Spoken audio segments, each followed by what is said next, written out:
अग्निवीर, आपने देश के लिए ड्यूटी की, प्रेशर हैंडल किया, डिसिप्लिन दिखाया। अब सीधा सवाल, रिटायरमेंट के बाद क्या? नौकरी के पीछे भागना या अपना बिजनेस खड़ा करना?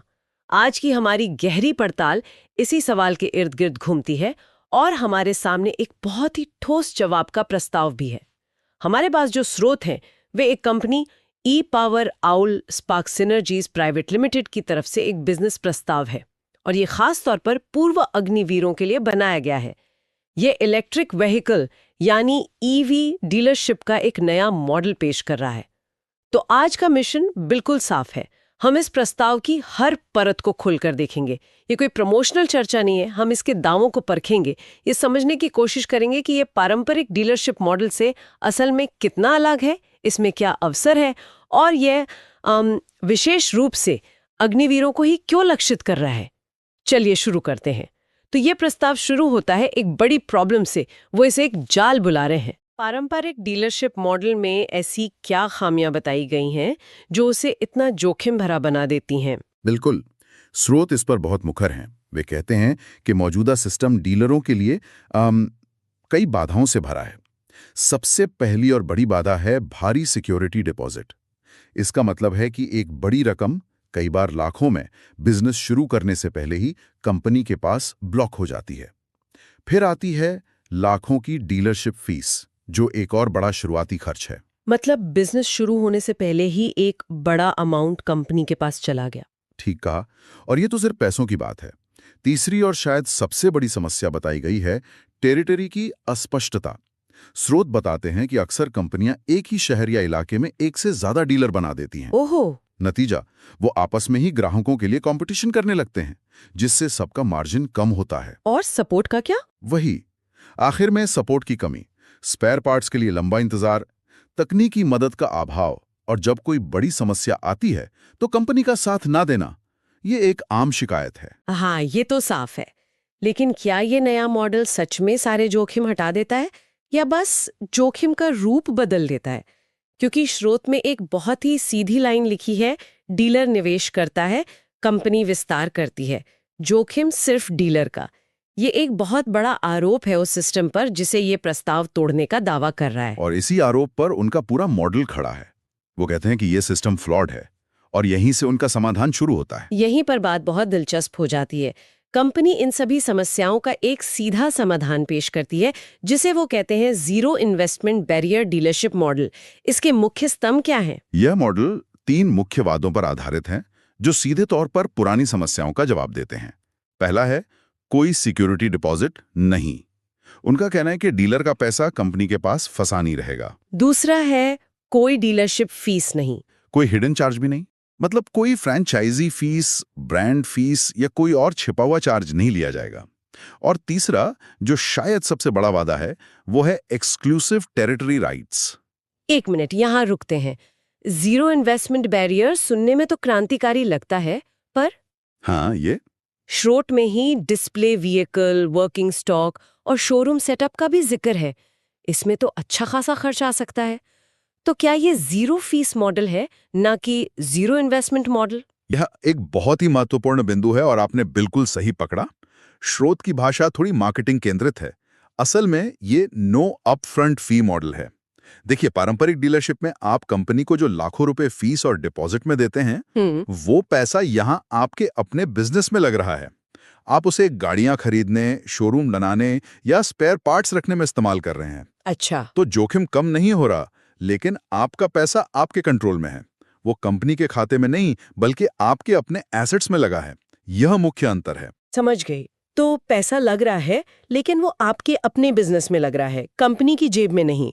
अब दूसरे बड़े वादे पर आते हैं, एक्सक्लूसिव टेरिटरी राइट्स। ये सुनने में तो बहुत अच्छा लगता है, आपका जिला, आपका कंट्रोल। लेकिन क्या स्रोत में ये बताया गया है कि ये अधिकार कितना पक्का है? कल को अगर कंपनी को लगे कि एक जिले में 2 डीलर ज्यादा फायदेमंद है, तो क्या इस वादे को तोड़ा जा सकता है?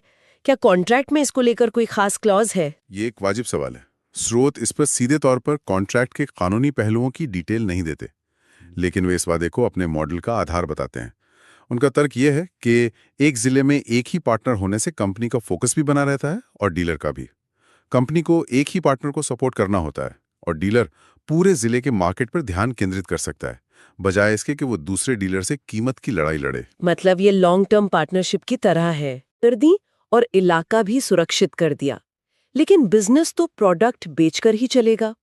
स्रोत में सिर्फ स्कूटर नहीं, पूरा ईवी इकोसिस्टम की बात कही गई है। ये सिर्फ एक मार्केटिंग लाइन है या इसमें वाकई कोई दम है? ये उनके मॉडल का एक और मजबूत पहलू है। ये सिर्फ एक प्रोडक्ट पर निर्भरता का मॉडल नहीं है, ये एक मल्टी प्रोडक्ट पोर्टफोलियो है। स्रोत के अनुसार एक अधिकृत डीलर कई तरह के प्रोडक्ट्स बेच सकता है। सबसे पहले इलेक्ट्रिक टू व्हीलर्स, जिसमें हाई रेंज स्कूटर और डेली यूज के मॉडल दोनों शामिल हैं। तो इलेक्ट्रिक टू व्हीलर तो इसका मुख्य आधार हो गया, लेकिन सिर्फ स्कूटर बेचना तो पारंपरिक डीलरशिप जैसा ही लगता है।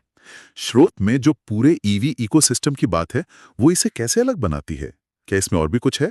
हाँ बिल्कुल, टू व्हीलर्स के अलावा इलेक्ट्रिक थ्री व्हीलर्स भी हैं। अच्छा, जैसे पैसेंजर ऑटो, ई रिक्शा और कार्गो लोडर, जिनका छोटे शहरों और गांवों में बहुत बड़ा बाजार है। फिर बैटरीज का पूरा सेगमेंट है, जिसमें लिथियम आयन और लेड एसिड दोनों विकल्प मौजूद हैं। ठीक है। और आखिर में चार्जर्स और सभी असली स्पेयर पार्ट्स। तो आप देख सकते हैं कि ये एक पूरा पैकेज है। और इसका सीधा मतलब है कि आय के कई स्रोत होंगे। प्रस्ताव इस पर बहुत जोर देता है। बिल्कुल। और आकर्षक बात यही है, ये मॉडल सिर्फ एक बार की वाहन बिक्री पर निर्भर नहीं है, जो कि पारंपरिक ऑटोमोबाइल बिजनेस की एक बड़ी कमजोरी हो सकती है। स्रोतों में आय के कई रास्ते बताए गए हैं। पहला तो है वाहन बिक्री का मार्जिन, फिर आता है स्पेयर पार्ट्स की बिक्री का मार्जिन। इसके बाद बैटरी रिप्लेसमेंट से होने वाली आय, जो कि एक रिकरिंग बिजनेस है, क्योंकि बैटरी की एक लाइफ होती है। मतलब एक बार गाड़ी बेचने के बाद भी ग्राहक वापस आएगा। हाँ, और यही बिजनेस को टिकाऊ बनाता है। इसके अलावा सर्विसिंग से होने वाली आय, फाइनेंस और इंश्योरेंस से मिलने वाला कमीशन भी है। और बड़े ऑर्डर्स? और तो और फ्लीट या सरकारी सप्लाई के बड़े ऑर्डर मिलने की भी संभावना है, जैसे डिलीवरी कंपनियों या नगर पालिकाओं को सप्लाई। ये मॉडल एक लॉन्ग टर्म स्थिरता के लिए बनाया गया है, न कि सिर्फ एक बार की बिक्री के लिए। चलिए मान लिया कि मॉडल अच्छा है और प्रोडक्ट्स भी कई हैं, लेकिन एक पूर्व सैनिक जो शायद पहली बार बिजनेस कर रहा है, उसे तो जमीनी मदद चाहिए होगी। परंपरागत मॉडल में सपोर्ट की कमी एक बड़ी शिकायत थी। ये कंपनी इस मोर्चे पर क्या अलग कर रही है? स्रोत में लिखा है यू आर नॉट अलोन। सुनने में अच्छा लगता, पर हकीकत में इसका क्या मतलब है? इसका मतलब है कि उन्होंने एक संरचित सपोर्ट सिस्टम की पूरी रूपरेखा तैयार की है, जो खास तौर पर पहली बार बिजनेस करने वालों को ध्यान में रखकर बनाई गई लगती है। सबसे पहले हर क्षेत्र में एक लोकल सेल्स हब होगा। Sales hub? हाँ, ये हब फील्ड सेल्स में सहायता करेगा, ऑनलाइन आने वाली लीड्स को डीलर के साथ शेयर करेगा और स्थानीय मार्केटिंग की गतिविधियों में भी मदद करेगा। ये डीलर को जमीनी स्तर पर अकेला महसूस नहीं होने देगा। और व्यक्तिगत स्तर पर कोई सपोर्ट है? जैसे अगर कोई तकनीकी समस्या आ गई या सेल्स प्लान काम नहीं कर रहा? हाँ, उसके लिए हर टेरिटरी को एक डेडिकेटेड टीम मिलेगी। इसमें एक डेडिकेटेड सेल्स मैनेजर होगा, जो मासिक योजना बनाने, टारगेट सेट करने और रणनीति बनाने में मदद करेगा। ठीक है। और एक डेडिकेटेड सर्विस इंजीनियर होगा, जो तकनीकी मार्गदर्शन और वारंटी से जुड़े मामलों को संभालेगा। तो सेल्स और सर्विस दोनों के लिए एक एक्सपर्ट हमेशा उपलब्ध रहेगा, जो सिर्फ उसी इलाके के लिए जिम्मेदार होगा। और ट्रेनिंग का क्या? क्योंकि हो सकता है कई अग्निवीरों के लिए ये एक बिल्कुल नया क्षेत्र हो, उन्हें ईवी टेक्नोलॉजी की गहरी समझ न हो। ट्रेनिंग इस सिस्टम का एक बहुत महत्वपूर्ण हिस्सा है। स्रोत के अनुसार इसमें पूरी ट्रेनिंग दी जाएगी, जो सिर्फ प्रोडक्ट बेचने तक सीमित नहीं है। इसमें प्रोडक्ट ट्रेनिंग है, जिसमें ईवी टेक्नोलॉजी और अलग-अलग बैटरी सिस्टम के बारे में सिखाया जाएगा। फिर सर्विस ट्रेनिंग है, जिसमें डायग्नोस्टिक्स, बैटरी मैनेजमेंट और रिपेयरिंग शामिल है। और सेल्स की ट्रेनिंग? और सेल्स ट्रेनिंग भी, जिसमें खास तौर पे ग्रामीण बाजार की रणनीति और फ्लीट ग्राहकों को कैसे टारगेट करना है, ये सिखाया जाएगा। उनका लक्ष्य साफ है, जैसा कि प्रस्ताव में कहा गया है, अनुशासन को व्यावसायिक उत्कृष्टता में बदलना। ये सपोर्ट सिस्टम तो काफी मजबूत लगता है, खासकर उस इंसान के लिए जो शायद पहली बार बिजनेस में उतर रहा हो। ये सब देखकर सवाल उठता है कि ये कंपनी इतनी मेहनत क्यों कर रही है, और वो भी खास तौर पर अग्निवीरों के लिए। क्या बाजार में ऐसा कुछ हो रहा है जो इस मॉडल को आज इतना जरूरी बना देता है? अगर हम इसे बड़े परिप्रेक्ष्य से जोड़ें, तो स्रोत बाजार के मौजूदा रुझानों की ओर इशारा करते हैं, जो इस अवसर को सही समय पर लाते हैं। पहला, लगातार बढ़ती ईंधन की कीमतें, जिससे लोग सस्ते विकल्प ढूंढ रहे हैं।